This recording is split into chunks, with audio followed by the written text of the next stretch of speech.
Hello, welcome to this playthrough of Elden Ring, where I will be in the co-pilot seat and Branwen will be driving. This is a lore playthrough, and in every video there will be spoilers, because this is intended as a vehicle for Branwen to explain her theories on the lore of the setting. So if you'd rather develop your own theories without being influenced by other people's, or don't want to be surprised on some of the deep lore of the game, this is not a straight playthrough of just playing gameplay focused. This is a lore focused playthrough. So you might want to give this a pass if you want to avoid big spoilers. With that said, I hope you enjoy the video. Hello, this is Elden Ring, and I have a confession to make in that I lost the first 4 videos of this. I have Branwen is here. I have already apologized to her. Hello. I thought I had processed them, and so I cleared the unprocessed video to make sure I didn't mistake it with the new videos, and then went to go check what number of video we were on, and yeah, I was stupid. So, how do you want to fix this? Okay. So getting an exact recreation of what we talked about isn't going to be a thing because it's a ramble talk about it, right? On on Yeah, on your own thing. Sorry. we can definitely go like watch the first part though, and Yeah. go over the bits that we did. Right. I mean we could the other one option is to start a new thing, but that seems kind of wasteful. Uh, I'm not adverse to just starting over. okay. Just just do it from the beginning. I've learnt more about the lore since we did that first Right. Right. that first one. So maybe just starting from the beginning again is fine, and you can dump the last 4 that we did. And Cool. To be honest, the learned more about lore has killed this idea more often than tech issues. yeah, I mean it's deep. Yeah. It's I think yeah, we had a 10-hour run or something like that the first time we tried this. yeah. No, it was, and that was me just wandering the map, rambling about stuff that was sort of the prototype for things that we're going to get into now. Hmm. Yeah, you came up with the idea of doing this as a lore run where you start from the beginning, go through, and you unveil things as we go along. Um, and that's really cool. All right, shall we start again then? Sure, yeah. All right, so I always start as the wretch because level 1 and having nothing, and we get to build up Mm, yeah. the stuff that we know.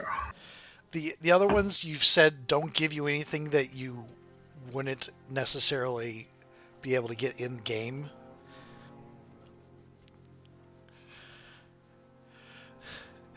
Oh, right, the mix of Yeah. Kira and Thrythlind. Yes. uh All right, Wretch Keepsake, we go for the Lands Between rune because that's how I roll. Okay.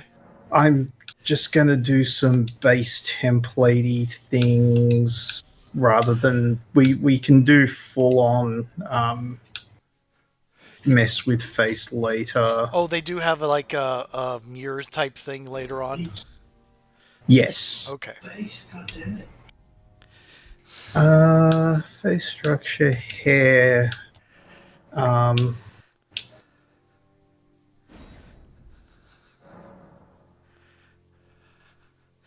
I like the shaggy hair. Yeah. Uh, we went with that one before. Yeah, because it's kind of tied back away from the face, but it still looks messy. Uh, And I believe I made the comment before that all the FromSoft games, the proportions of the characters are really kind of not human. yeah, there's a bit of that going on. I'm a lot of people would just say There's it's sorry, video gamey proportion stylization, but I'm wondering if it's supposed to hammer in this isn't Earth. maybe we have the first cutscene coming up, so we can review this. Right. Since you've met some of these people now, Mm-hmm. I'm going to mute for this. The fallen leaves tell a story.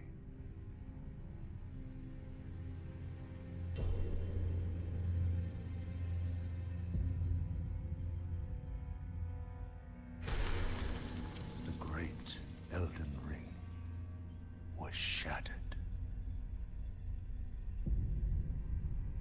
In our home, across the fog, the lands between.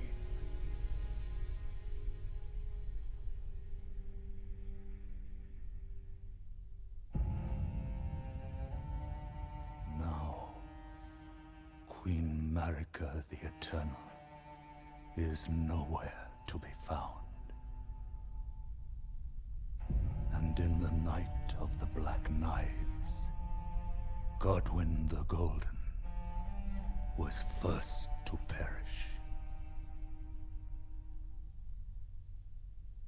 Soon, Marika's offspring, demigods all,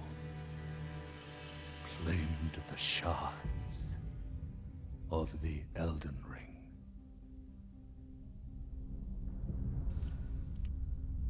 The mad taint of their newfound strength triggered the shattering.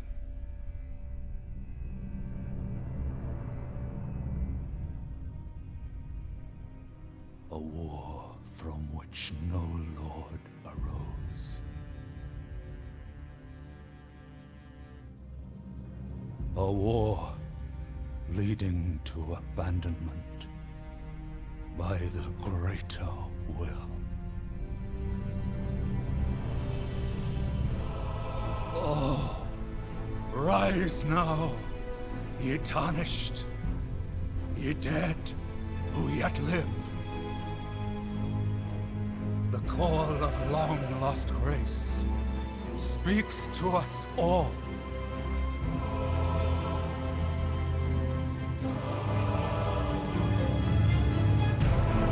Horalu, chieftain of the Badlands, the ever-brilliant Gold Mask. Fear, the deathbed companion, the loathsome Dung-Eater, and Sir Gideon Ofnir, the all-knowing.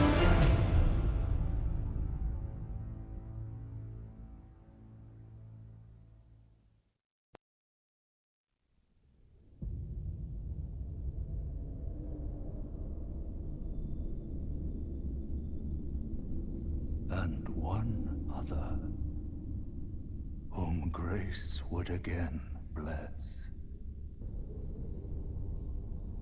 A tarnished of no renown.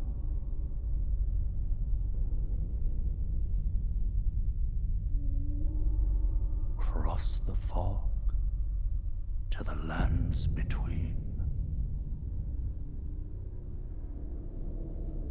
To stand before the Elden Ring. And become the Elden Lord.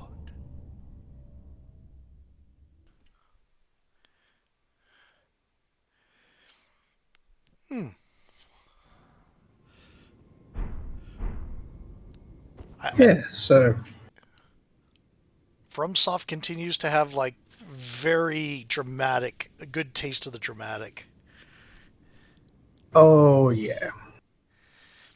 So we took a moment to look around this chapel here. I pointed out this statue. Now, is that Marika? I am not sure. I think we're going to have to look at a bunch more statues in the lands between to like try and divine who she is. I think this is a statue of a goddess called Velka. Oh, Um, because of the because it's made out of black rock. got it. I And think there's two sorts of things going on, but that's right. You were talking about connections to Dark Souls. yeah. So there is whether or not Dark Souls is connected to Elden Ring or not is like people doubt that it is. I don't think there is a doubt because number one, Patches is in all of the games. I think Patches present is supposed to be a signpost that says that all of these games are linked in some way. And if Patches is in the Armored Core universe, that means that Armored Core is also linked to um, The Dark same. Souls and Elden Ring somehow. Mm, Um, However, there is also the most concrete evidence that I've found that this is in the Dark Souls universe is that there is a okay, so just since we're starting again, spoiler warning. okay. If anyone's watching this and they haven't played the game and they don't want to be spoiled, now's the time to turn off because we are spoiling everything. This I am not keeping quiet about a dang thing. Um, in this game, the primary antagonist is a god called Miquella. Right. In the Dark Souls games, there are items that name the god of dreams as Quella. Right. Okay. Those items are shields that depict a massive golden spirit tree. Like the Erd Tree. Like exactly like the Erd tree in the way the Erd tree is depicted in this game. Right.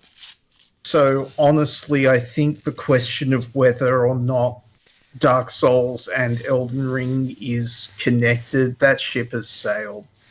Like it is as explicit as this game ever is going to get. In my opinion. Right. Couple of things that I'd like to point out that while we're here is that, and I'm probably going to bring it up a few times. You see there's a knotwork pattern in this rug here. Oh yeah. I thought that was Depicts, cross hatching, but I can see the knotwork now. yeah, it's 3 lines or 3 chords interwoven. Right. This is a thing that comes up. There's 3 things interwoven, and then there's 2 chords interwoven in some designs, and I think that's a little bit of a clue, possibly as to what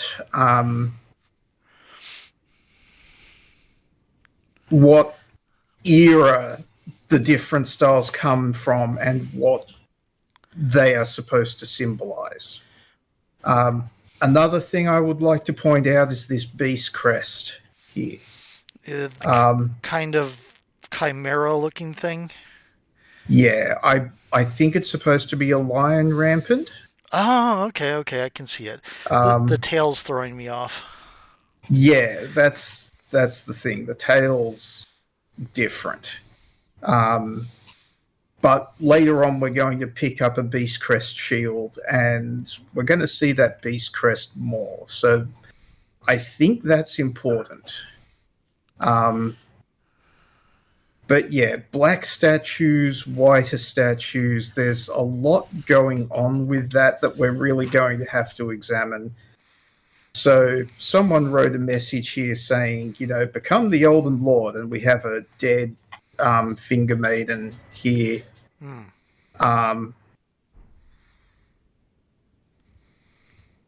Who was probably going to be the maiden that guides us through the lands between, but someone came and killed her.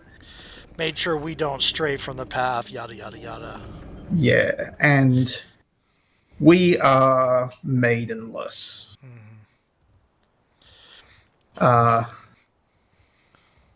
Across the way here is Stormvale. When we leave this area, we're going to be able to see Stormvale from a different angle. Right.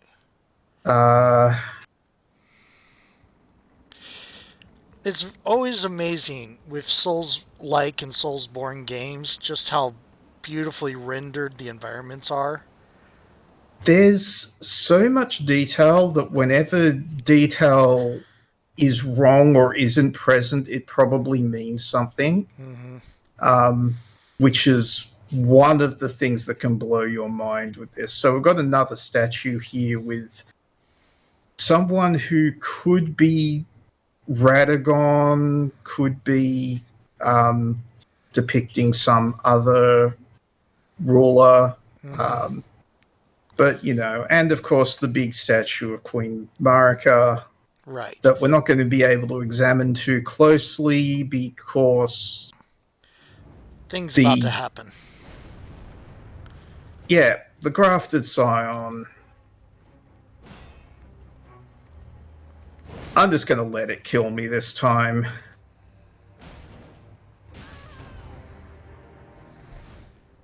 Get that over with quickly.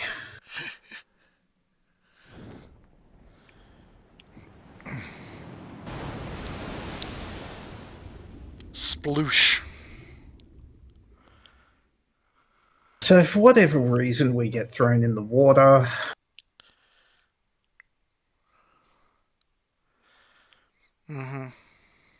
And we wind up in a tidal cave where a whole bunch of bodies have washed up before.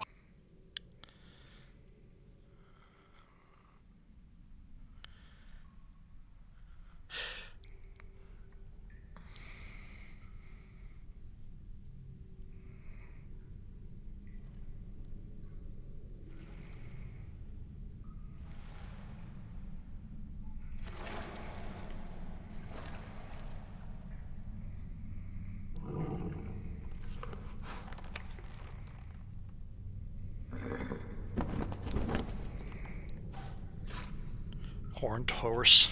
Don't worry, Torrent. Fortune is on her side.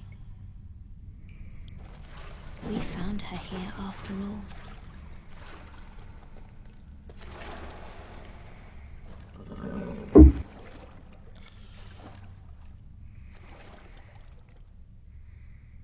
One of her kind is sure to seek the Elden Ring. Even if it does violate the Golden Order.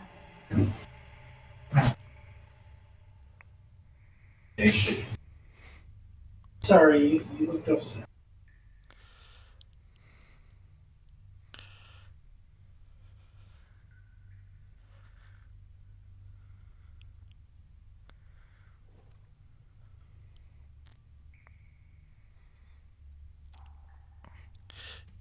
Did she pull us out of the water or something? Were we in the water, or is this just where we washed up anyway?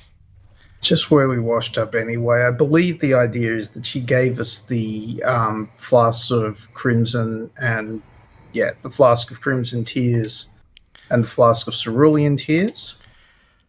There's a ghost over there. There is a ghost over there. And a chair as well. Are there people with games?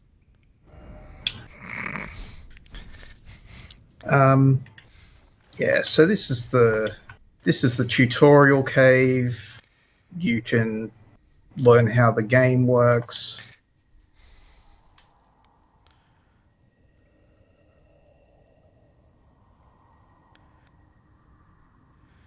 I can't actually hear what he's saying. Is there an actual voice there, or is it There is no voice. It's just okay?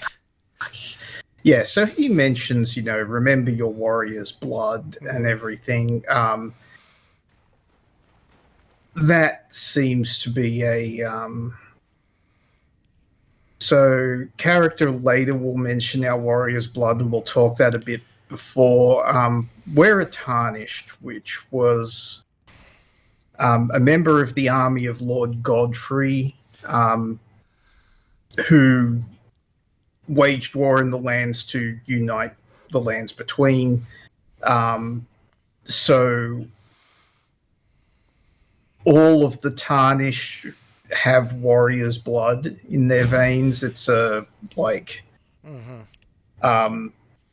is an allusion to a class of people or an era of people who became Godfrey's army. Right, right.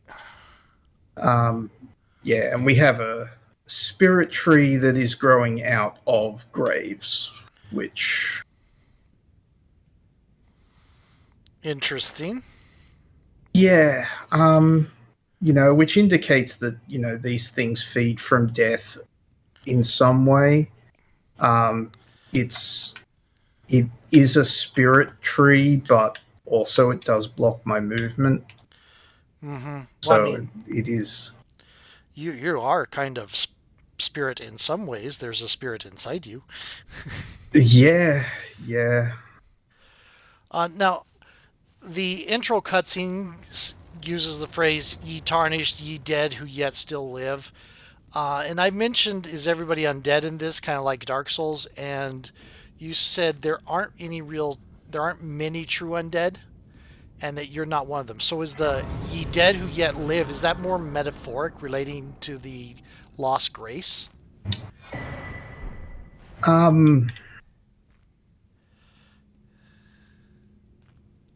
No. It's a weird one. So back in Dark Souls, there was the original Dark Souls protagonist was the chosen undead, or the bearer of the cursed. Right. Undeath in the Dark Souls universe is a product of the linking of the first fire by King Gwyn. Okay. We exhibit the same properties as that type of undead in Elden Ring. In Dark Souls, but Dark Souls undead turn hollow. Right. When they despair and become mindless. It is not clear, because as far as I can tell, that doesn't seem to happen to the undead in this game, like to the tarnished in this game.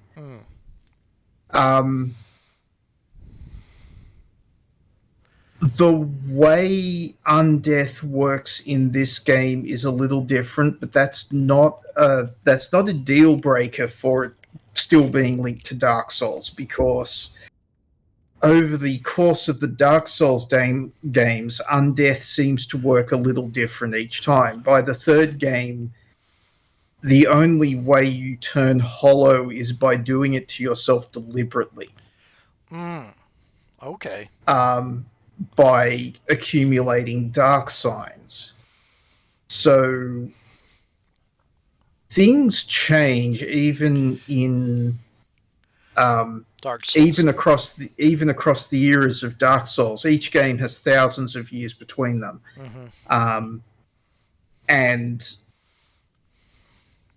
yeah, the nature of the protagonist's undeath is slightly different each time.